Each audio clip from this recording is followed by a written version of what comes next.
नमस्कार, one India Hindi में आपका स्वागत है। मैं हूं राहुल पांडे।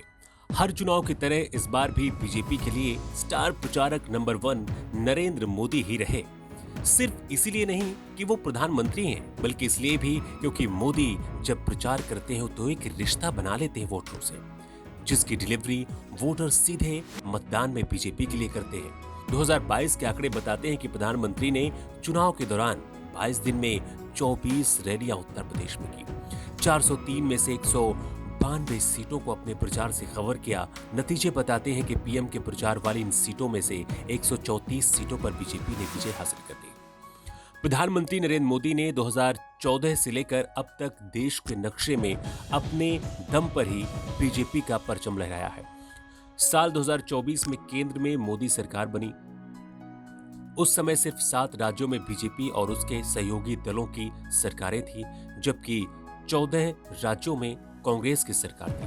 इसके साथ ही 2015 से 2017 के बीच यूपी, उत्तराखंड, गुजरात, हिमाचल समेत कई राज्यों में बीजेपी ने अकेले या फिर सहयोगी दलों के साथ मिलकर सरकार बनाई। मार्च 2018 वो वक्त था जब सबसे ज्यादा 21 राज्यों में बीजेपी या फिर एनडीए की सरकार बनी थी। 2018 के आखिरी में बीजेपी को कई झटके लगे और 2019 में 17 राज्यों में बीजेपी गठबंधन की सरकार रह गई। कर्नाटक में कांग्रेस ने बीजेपी को हराकर गठबंधन सरकार बनाई।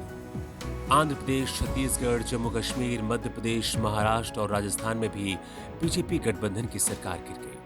हालांकि बाद में फिर से बीजेपी ने कर्नाटक, मध्य प्रदेश, मेघालय, मिजोरम जैसे राज्यों में सरकार बना ली और इस तरह से बीजेपी खुद को पीएम मोदी के सहारे मजबूत करती रही।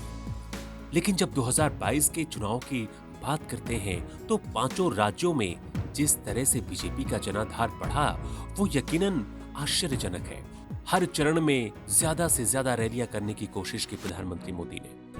उत्तर प्रदेश में देखा जाए तो करीब 22 दिन के प्रचार में नरेंद्र मोदी ने 16,836 किलोमीटर का सफर उत्तर प्रदेश में तय किया। बीजेपी के लिए लोगों के अंदर जो नाराजगी थी वो भी कुछ हद तक दूर होती गई और वोट प्रतिशत जीत में बदलता गया। इस खबर में इतना ही। ज्यादा अपडेट के लिए आप बने रहिए वन इंडिया हिंदी के साथ।